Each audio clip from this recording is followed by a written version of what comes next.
So I'm going to talk about some of the poses which are um, written in some of the yoga management books and online about sciatica. And sciatica is like when one of the spinal nerve going from your back, it starts to pain because of either misalignment or being squeezed by any of the bones. And that nerve basically goes from your back to both sides of your legs, from the buttocks to all the way down. And that's why, depending on the severity of the pain, your movement can be affected. So I'm going to talk about a few things. Maybe this might be helpful. Okay, it's going to be. Let me see if I can reverse the mirror image of this. So does this still have? Okay, this is good. So here, if you look at it, there are 3 stages to the Hatha Yoga that we are doing. First stage is Makarasana, Adho Jastik Asana, Matsyakridasana. I'm going to go through these. If you have really severe pain, then only performing the first level until you feel comfortable doing the next level is how we want to go. Similarly, next second level, going to third only if you're comfortable with the second, in the sense that you don't have any pain while doing those poses. The moment you feel that you are in second and you feel pain, go back to level 1. Same with the level 3. If you feel pain, go back to level 2. You are not ready for level 3. All these poses should be done 5 times each time you're doing a session. So it's kind of every day you are doing all these. Say for example, you start with the first level, you do four of these poses, you can do 5 each of the 5 times, and similarly for the other ones. These all poses can be and should be followed by 15 to 20 minutes deep relaxation. In sciatica, deep relaxation is what helps. Another key important thing is not to relax in normal shavasana. You have to use adhasana. Never relax on your back because you're already having a pinching sensation on the back. So that's one thing. So always, if you're relaxing, relax on your stomach. That is adhasana. We'll go through that. The other thing I will talk about before we go into Hatha Yoga is these things. So from one thing, avoid forward bends until you are completely healed. Don't do forward bends. Don't sit cross-legged. You're again pinching that nerve there. Light food, not too much of protein, and make sure that you don't have constipation, because that also aggregates the pain that you feel. I have mentioned this before. So deep relaxation helps in Adho Yoga Nidra would be very helpful. So our goal is in Yoga Nidra or in deep relaxation to focus and bring your awareness on that particular pain that you're feeling and releasing, trying to relax those muscles there. There is also another aspect of healing, and that is thought management. It is meant this part. Now, I will tell you the sources of from where I have got this. These are not my personal things. I have got it from different books. So I'll talk about that in a while. But here, this particular, you want to catch hold of, is there any thought of fear of money or fear of future or some family conflicts?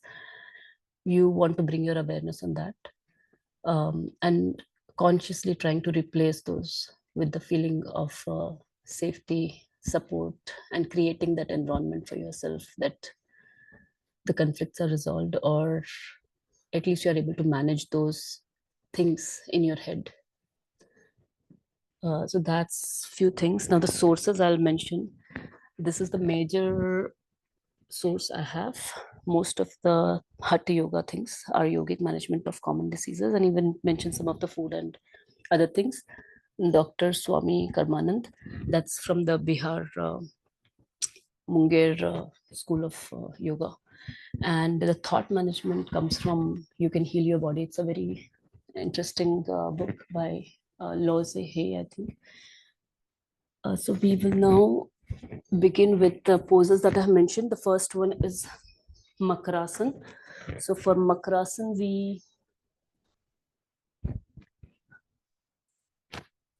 we have gap, shoulder width gap between our legs.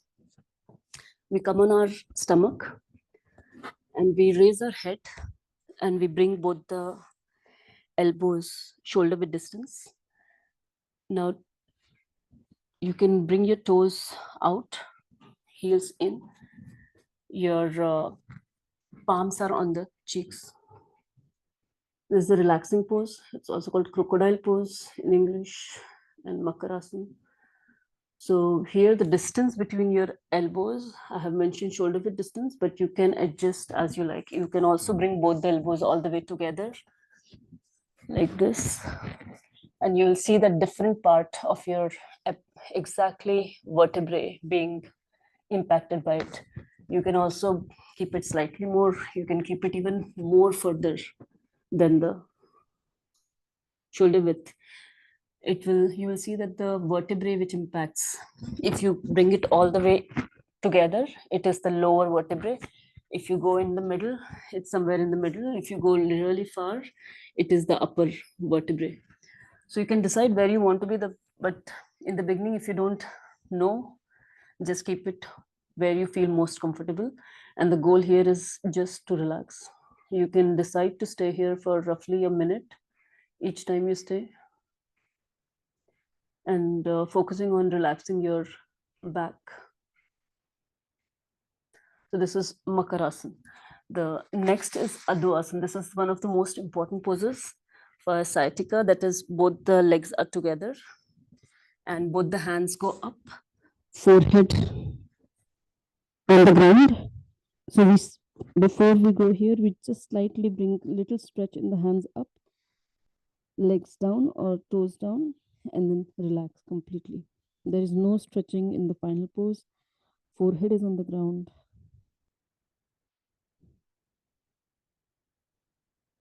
If you find breathing difficult in this pose, to do breathing, as you bring your forehead on the ground, your nose is blocked, then you can also support as you like with a pillow on the chest or on the stomach or wherever you are able to comfortably stay here without any stretching. This is Adwasan. Again, you can stay here for roughly 1 minute. Then next is Jastikasana. In Jastikasana, we stay just like we did before, forehead on the ground, but this time we interlace our fingers. We bring our interlaced fingers behind our neck or head. Elbows are on the ground, and then let go, relax. Again, a minute here.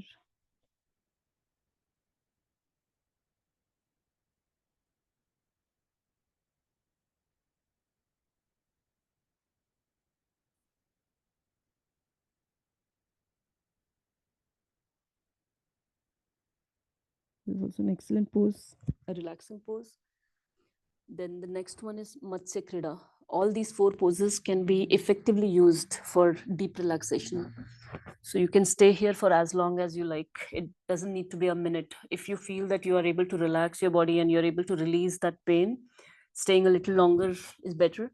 The next one is Matsya Krida Asana. So again, we keep interlaced finger, but instead of behind our head, we will keep it on the floor, and elbows are on the ground. Our forearm is on the ground.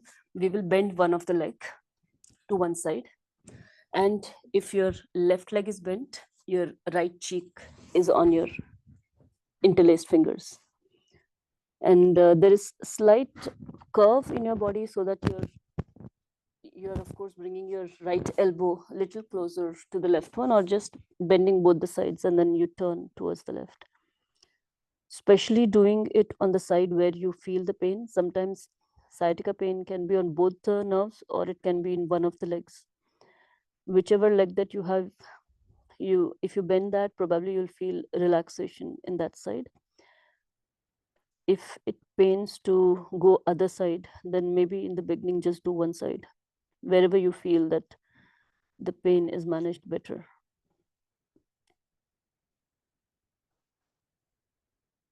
Again, 1 minute, or as long as you feel that you're able to bring in deep relaxation. And we'll do the same thing the other side. So left leg is straightened, then right is bent.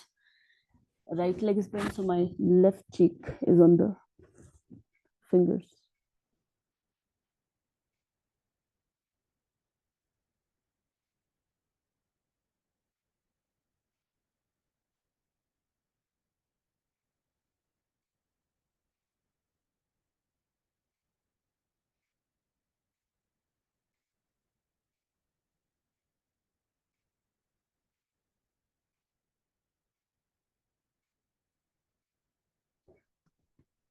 So that completes our level 1. So just doing this regularly every day is helpful, and you can do these 4.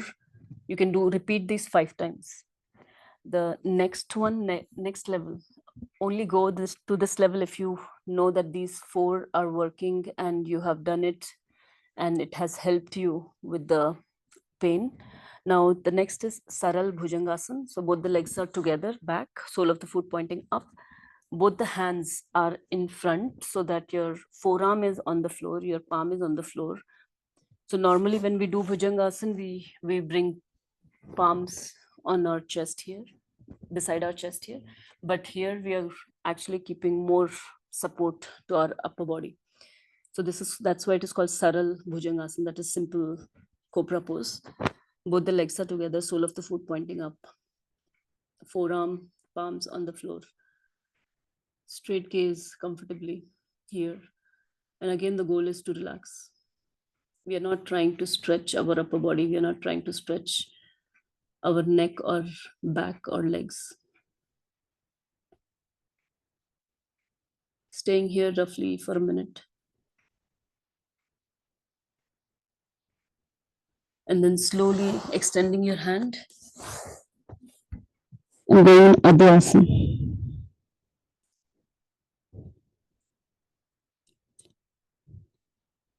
Again, staying here for maybe 30 seconds.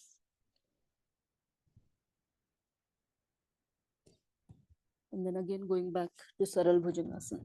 So repeating this for 5 times.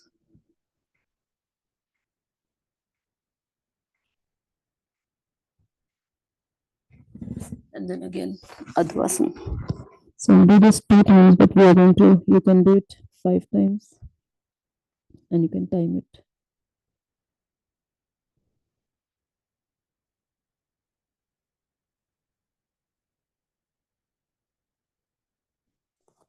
Then release. That's the level 2.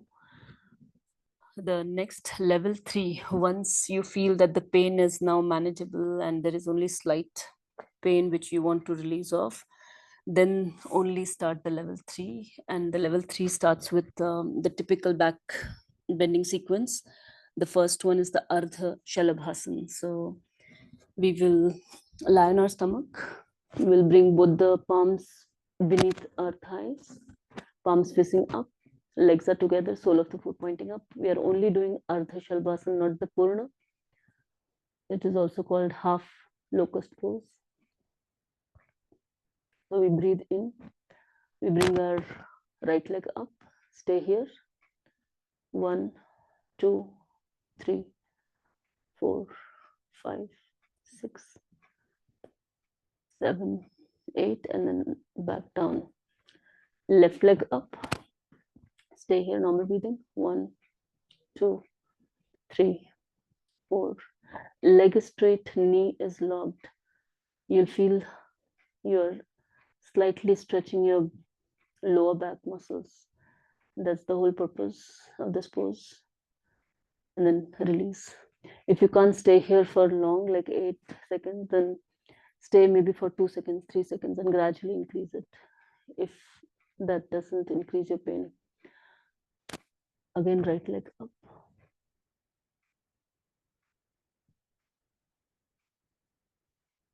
And then down. Left leg up.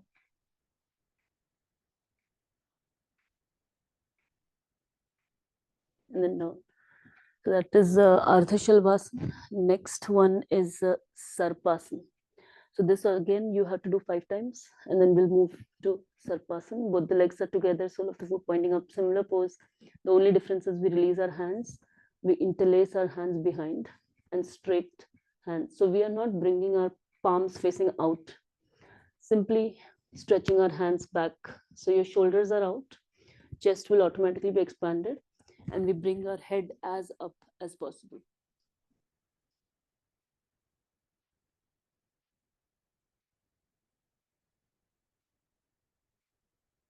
Stay here, whatever that you can, 20 seconds, 30 seconds. And then slowly come back, release your hands. Again, this can be done 5 times. Bring your interlaced hands behind, straight hands, head up, Sarpasana. And then release. And you can do this for 5 times. I've done it 2 times. Next is Saral Dhanurasana. So for Saral Dhanurasana, both the knees go shoulder width distance. We will bend our legs, grab hold of our ankles from behind. Chin is on the floor. So in Saral Dhanurasana, we do not stretch our legs up. We keep them just there. We only bring our upper body or head as much up as possible comfortably. Legs are still, or knees are still on the ground. So you can see that we are creating a back bend here without stretching the leg region. And the upper body is trying to support the relaxation that can happen in the lower back. Saral Dhanurasana. Again, release. 10 seconds, 20 seconds. Try to build it to up to 30 seconds. And then again, relax. And then again, go back.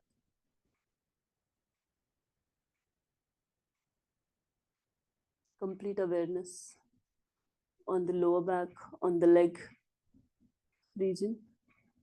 And then slowly release. So this also can be done for another 3 times. We did 2 times. Now the next is Bhujangasana itself. Both the legs are again together. By now it is understood that your pain is more manageable. So only go if that's so. Both the palms are beside your chest. Your chin can be on the floor in the beginning. We breathe in, we bring your head up as possible. Shoulders are down, elbows are tucked in. You can relax your leg muscles and go as up as you can. You'll see that you are engaging your upper body, especially your lower back muscles. And you're relaxing your legs. 10 seconds, 20 seconds, build up to 30 seconds if possible. And then slowly release. You can either stay here or you can also relax in Urdhvasana. And then again, next level, breathing up.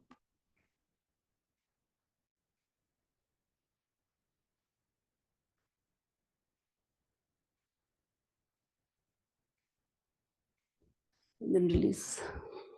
So we did this 10 seconds. You can build it up to more. After Bhujangasana, this is Shalabhasana. That is Purna Shalabhasana. Both the hands are beneath your thighs. Chin is on the floor. We'll bring forehead on the floor now. Next, breathe in. Both the legs go up straight. Knees are locked.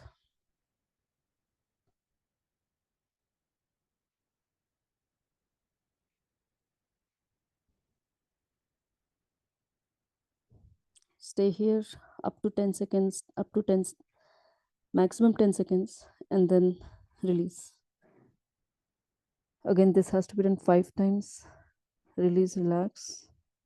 And then again, next, breathe in. Both the legs go up.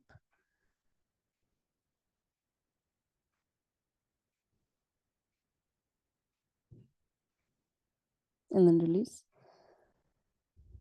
We did this 2 times. You can do up to 5.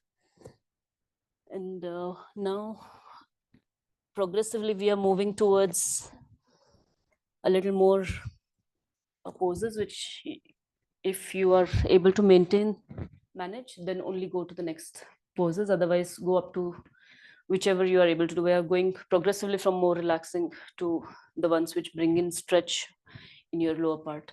So the next is Vajrasan. We bring both the knees together, both the toes together, heels out, V shape, and we sit on it. In the beginning, many people can't do this pose, so you can skip it completely. Both the hands are on the knees and spine is straight.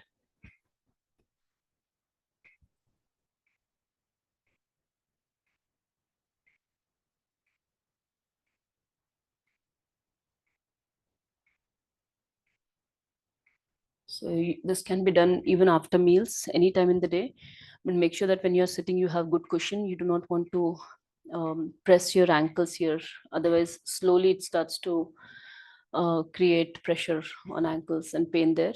So make sure that if you do it in the other times of the day, you have good cushion downstairs on the floor. You should not be sitting cross-legged. So this is a very good alternative that you can take even while eating food or other times. Then we have next one Ushtrasan. This is again an advanced pose, so only should be done if you have really minimal pain. Both the knees are shoulder width distance, both the legs are also shoulder width distance. The right hand goes up, bring it all the way to the right heel, left hand up. This is the first level where we push our hips in the front and we are looking up towards the left hand. Maybe you can begin with this one level where we bring one hand at a time, 30 seconds both the sides. If you feel comfortable without any pain, then left hand can also go back. Hips can go in front, or your abdomen can be pushed in front so that the hips are perpendicular to the ground. Head very slowly with full control. Let go.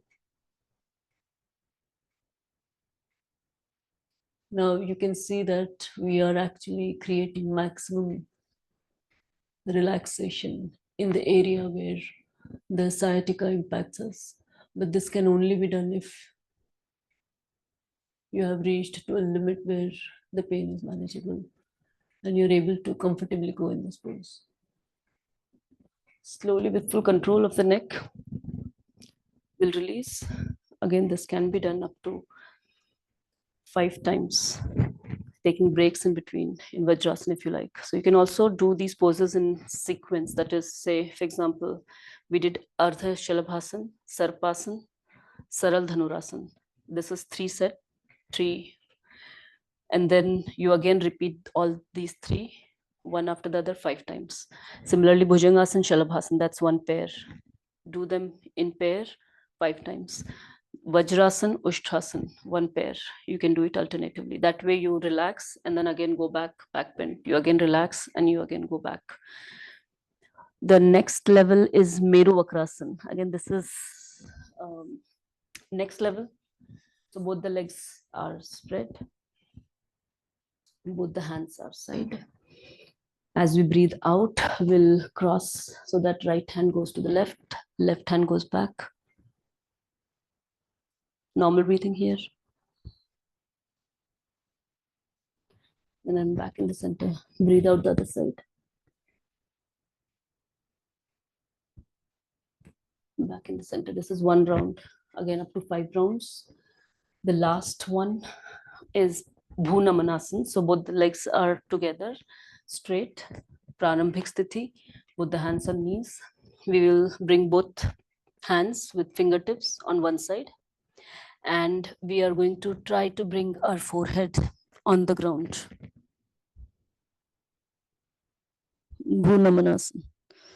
And then again release. Same thing the other side. Both the hands on one side. And we try to bring our forehead on the ground. This is one. And such 5 rounds can be done. So you'll see that these are progressive poses from one level to the other. And of course, these are suggestions. So always consult your doctor. Do not try to self-manage.